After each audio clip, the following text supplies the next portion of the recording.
नमस्कार दोस्तों।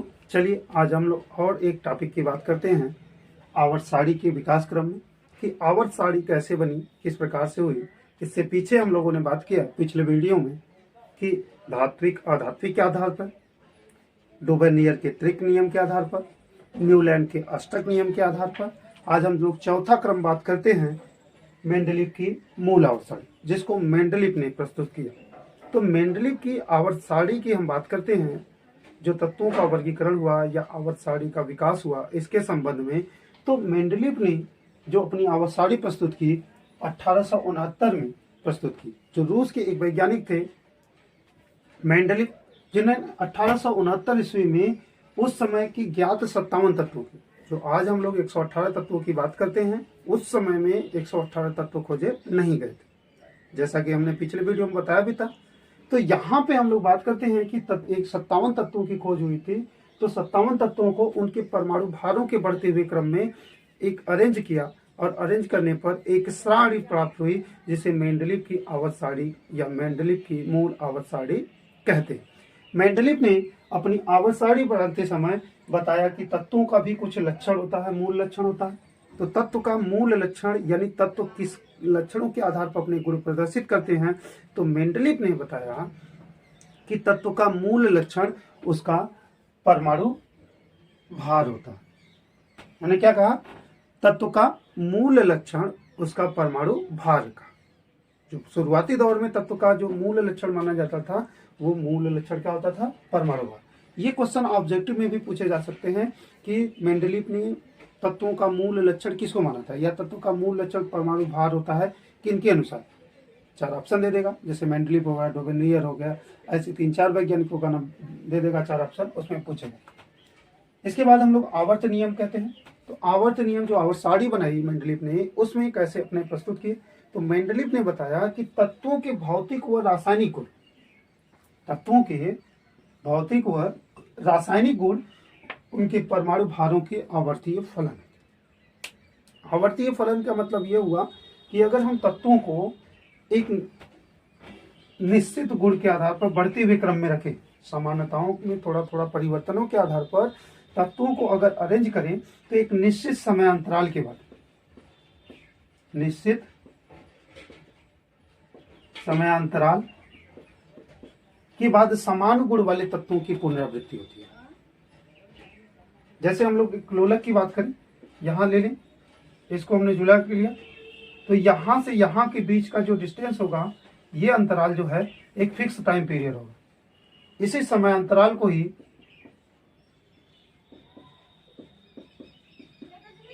आवर्त कहते हैं, आवर्त काल कहते हैं। और यही आवर्त काल इसमें लागू किया गया, इसलिए इनसे पहले जितने लोग भी आवर्त सारणी के विकास क्रम में अपना योगदान दिया, उनको केवल नियम कहते हैं, जबकि मेंडलीव के नियम को आवर्त नियम कहते हैं, क्योंकि इन्होंने सबसे पहले फिक्स समयांतराल की बात की, निश्चित समयांतराल की। उससे पहले इन लोगों ने, जैसे डोबेनियर ने कहा कि 3-3 तत्वों का समूह बनाएंगे, न्यूलैंड ने कहा कि 7 तत्व के बाद 8वां तत्व उन्होंने कह दिया, लेकिन ऐसा इन्होंने नहीं कहा। जैसे रोलक है, तो यहाँ से झूलना शुरू किया तो यहाँ गया, फिर दूरी डिस्टेंस बढ़ भी सकता है और डिस्टेंस घट भी सकता है। तो पहले कम अंतराल के बाद समान गुण वाले आ सकते हैं, फिर बाद में अधिक अंतराल के बाद, ऐसा इन्होंने कहा। इस कारण से मेंडलीव की आवर्त सारणी को क्या कहा जाता है? मेंडलीव के नियम को आवर्त नियम कहते हैं। यानी इन्होंने बताया कि तत्व का भौतिक व रासायनिक गुण उनके परमाणु भारों के आवर्ती फलन होते हैं। यानी तत्वों को यदि उनके परमाणु भारों के बढ़ते हुए क्रम में रखें, तो एक निश्चित समयांतराल के बाद समान गुण वाले तत्व आते चले जाएंगे। ये इसके आधार पर इन्होंने बनाया। तो इनकी आवर्त सारणी के मूल लक्षण क्या थे? तो मेंडलीव की आवर्त सारणी के जो मूल लक्षण होते हैं, इसके बारे में हम लोग बात करते हैं। तो मेंडलीव ने क्या कहा कि इस सारणी में तत्वों को उसके परमाणु भारों के बढ़ते हुए क्रम में रखा गया। मेंडलीव की आवर्त सारणी का जो मूल लक्षण है, यह है कि तत्वों को आवर्त सारणी में उनके परमाणु भारों के बढ़ते हुए क्रम में रखा गया। सबसे पहला नियम तो यही है इनका, क्योंकि आवर्तीय नियम भी था। दूसरा पॉइंट इन्होंने बताया कि इस सारणी में 12 क्षैतिज कॉलम है। इस सारणी में 12 जो है क्षैतिज कॉलम है। क्षैतिज इस तरह से,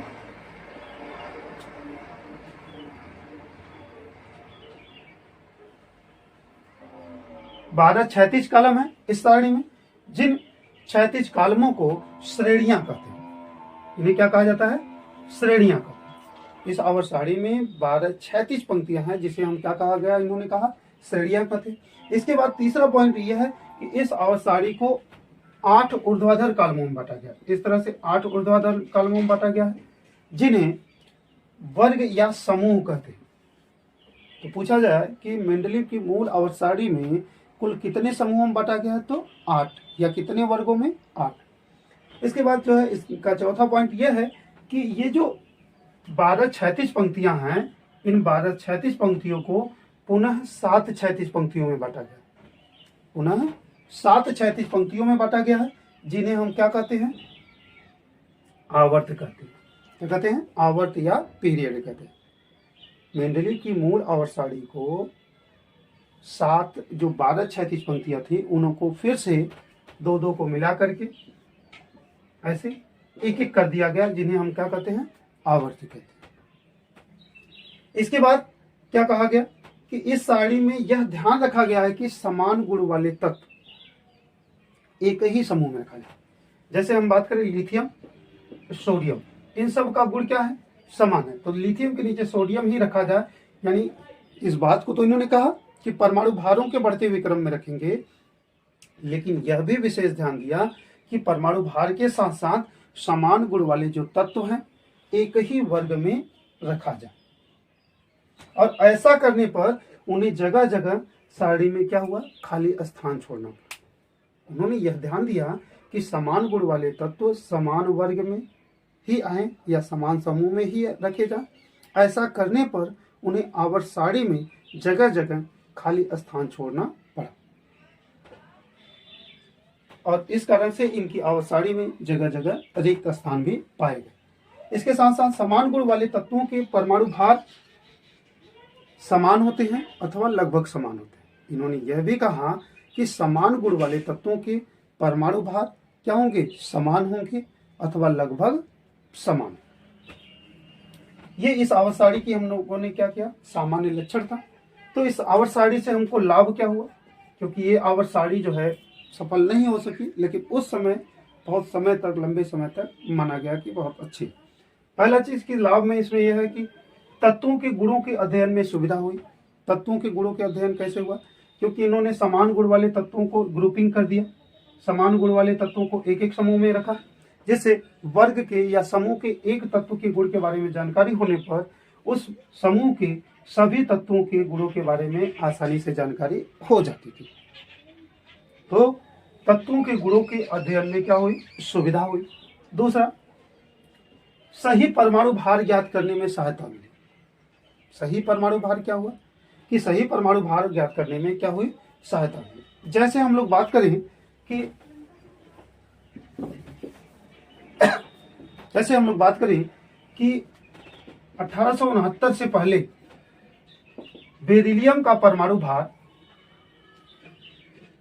1869 से पहले बेरिलियम का जो परमाणु भार था वो 13.5 माना जाता था।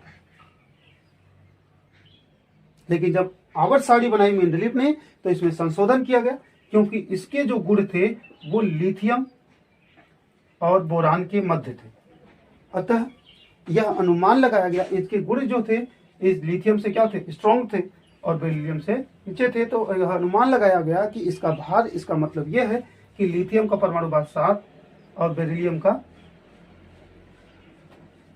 का जो परमाणु भार होता है बोरान का 11 होता है। अतः इनका भी परमाणु भार लिथियम का बेरिलियम का कितना होना चाहिए, लिथियम और बेरिलियम बोरान के मध्य में। बाद में अनुमान निकाला गया, प्रयोगों द्वारा यह ज्ञात किया गया कि बेरिलियम का जो परमाणु भार है और दूसरे साथ साथ बेरिलियम जो तत्व था वे द्वितीय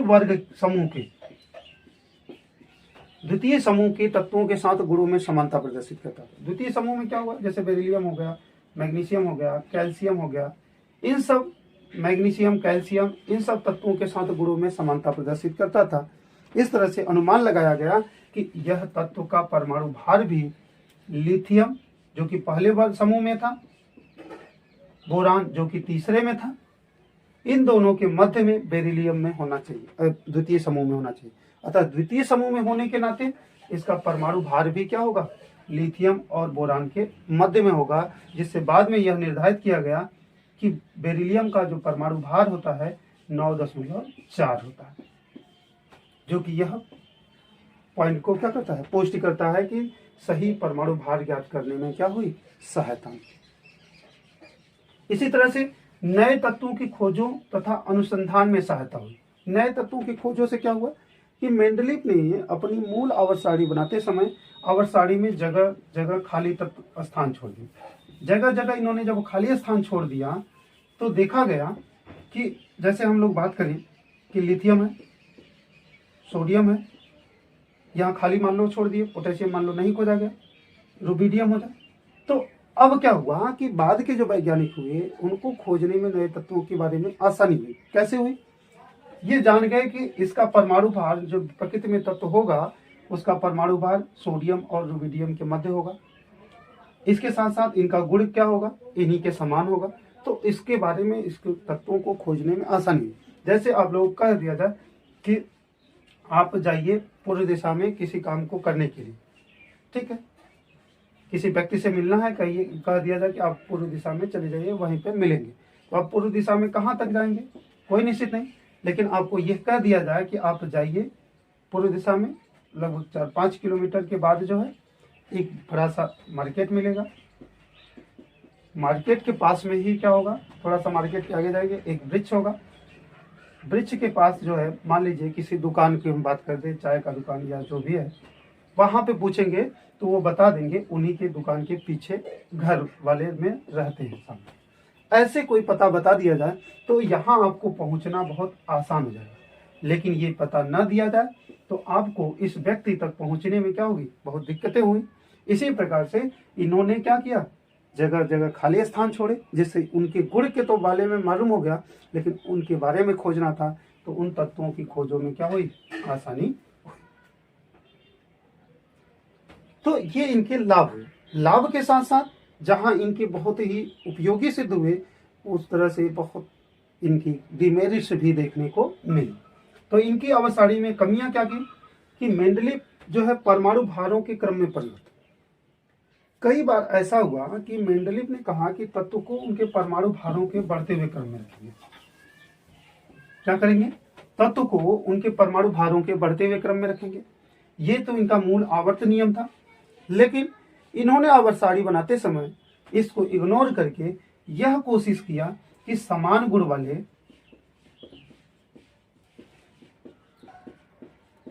तत्व एक समूह में, एक ही समूह में एक साथ रखे जाएं, एक ही समूह में एक साथ रखे जाएं। ऐसा करने पर उन्हें कई जगह पर ऐसा करना हुआ कि अधिक परमाणु भार वाले तत्व को कम परमाणु भार वाले तत्व से पहले रखना पड़ा। इस कारण से इनकी कमियां, जैसे हम लोग बात करते हैं कि टेलुरियम का उस समय मेंडलीव ने परमाणु भार 125 माना। टेलुरियम जो होता है उसका परमाणु भार 125 माना और आयोडीन का परमाणु भार 127 माना। टेलुरियम का 125, आयोडीन का 127 परमाणु भार मान करके टेलुरियम को आयोडीन से पहले रख दिया। लेकिन बाद में जब प्रयोगों द्वारा यह निर्धारित किया गया और ज्ञात किया गया कि टेलुरियम का जो परमाणु भार होता है 127 होता है, टेलुरियम का परमाणु भार कितना होता है 127.6 के आसपास होता है, जबकि आयोडीन का परमाणु भार जो है 126.9 होता है। ऐसा देखा गया। इस तरह से इनकी कमी हुई कि टेलुरियम का परमाणु भार अधिक है, आयोडीन का कम है, जबकि आयोडीन को पहले रखा जाना चाहिए, जबकि इन्होंने किसको रख दिया, टेलुरियम को रखा। तो इसके आधार पर इनकी कमी हो गई कि अधिक वाले को कम से पहले रख दिए। इसी तरह से कोबाल्ट की बात करेंगे।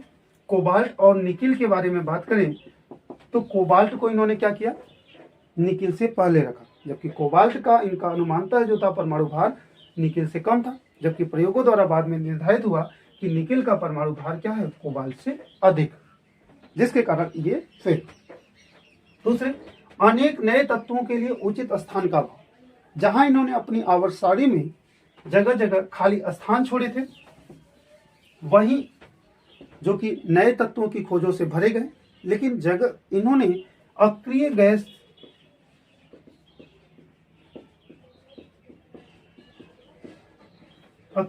जैसे तत्वों के लिए कोई ऐसा रिक्त स्थान नहीं छोड़े थे अपनी आवर्त सारणी में, या कोई ऐसा समूह निर्धारित नहीं किए गए थे कि इनको कहाँ रखा जाए, और ना ही ये कल्पना किए थे कि भविष्य में ऐसे भी तत्व खोजे जाएंगे जो अष्टक संरचना के अनुसार पूर्ण हों या जो अस्थायी हों, जो किसी से क्रिया न करते। अतः अक्रिय गैस तत्वों के लिए खाली स्थान न छोड़ा जाना इनकी आवर्त सारणी का बहुत बड़ा डिमेरिट था। इसके साथ साथ बाद में जो है समस्थानिक और संभारिक खोजे गए। बाद में समस्थानिक तथा संभारिकों की खोज, जो कि बाद में समस्थानिक और संभारिकों की जब खोज हुई तो भी पता चला कि एक ही तत्व के परमाणु भार भिन्न भिन्न हो सकते हैं, जिसको हम लोग समस्थानिक कहते हैं। एक ही तत्व के परमाणु भार भिन्न भिन्न हो सकते हैं, जैसे 1H1, 1H2, 1H3 हाइड्रोजन के 3 समस्थानिक। इसी तरह से क्लोरीन 1735 व क्लोरीन 1737।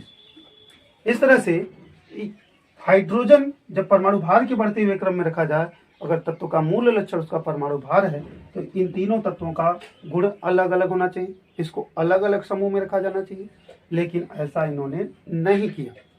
और इसके बारे में पूछा जाने पर यह जवाब देने में अस्पष्ट रहे कि इन तत्वों को कहाँ रखा जाए और ऐसा क्यों है। इसी तरह से क्लोरीन के बारे में पूछा गया, तो क्लोरीन को कहाँ रखा जाए, या अलग अलग समूहों में रखा जाए या एक साथ रखा जाए, इसको भी बताने में क्या रहे, असफल रहे। ये समस्थानिक के केस में था। इसी तरह से संभारिक के केस में भी हुआ। संभारिक क्या होते हैं, ऐसे तत्व जिनके परमाणु भार क्या हो, समान, लेकिन परमाणु क्रमांक क्या हो, भिन्न भिन्न। जैसे हम लोग बात करें कि पोटेशियम आर्गन 1840, पोटेशियम 1940, कैल्शियम 2040, यानी आर्गन का परमाणु भार भी 40 होता है, पोटेशियम का जो समस्थानिक होता है उसका भी परमाणु भार 40 होता है, कैल्शियम का भी परमाणु भार 40 होता है। तो इन तीनों तत्वों का परमाणु भार समान है, तो मेंडलीव के अनुसार इनके गुण भी क्या होना चाहिए, समान होना चाहिए। अतः इन सब तत्वों को एक साथ रखा जाना चाहिए, जबकि प्रयोगों द्वारा यह साबित हुआ कि इनके गुण क्या हैं, भिन्न भिन्न है, और मेंडलीव ने इनको भिन्न भिन्न समूहों में रखा था। और ऐसा भी पूछा जाने पर कि ऐसा क्यों होता है, मेंडलीव जवाब देने में क्या रहे, असफल रहे, या मेंडलीव की आवर्त सारणी से कोई जवाब नहीं मिला, जिससे समस्थानिकों एवं संभारिकों की खोजों ने भी क्या किया, मेंडलीव के लिए एक कुठाराघात सिद्ध हुआ। इसके बाद में परमाणु संरचना और रेडियो एक्टिव तत्वों की खोजों ने यह सिद्ध कर दिया कि तत्व का मूल लक्षण उसका परमाणु क्रमांक है, न कि परमाणु भार। पहले माना जाता था कि परमाणु भार है, लेकिन जैसे ही परमाणु संरचना के बारे में मालूम हुआ, संरचना और रेडियो एक्टिव तत्वों की खोज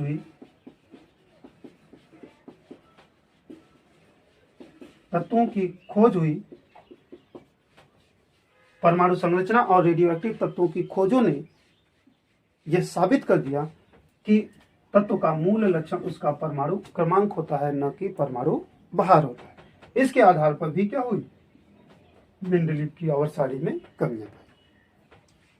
मेंडलीव की आवर्त सारणी को बहुत ही महत्वपूर्ण माना जाता है, क्योंकि इन्होंने ही एक सुव्यवस्थित ढंग से तत्वों को समानताओं एवं विभिन्नताओं के आधार पर ग्रुपिंग किया या समूह बनाने का प्रयास। इन्हीं के समय से आवर्त सारणी या तत्वों के समूह बनाने का प्रयास जो है बहुत तीव्र गति से बढ़ा। उससे पहले तो किया गया, लेकिन इतना सफल नहीं। तो थैंक यू।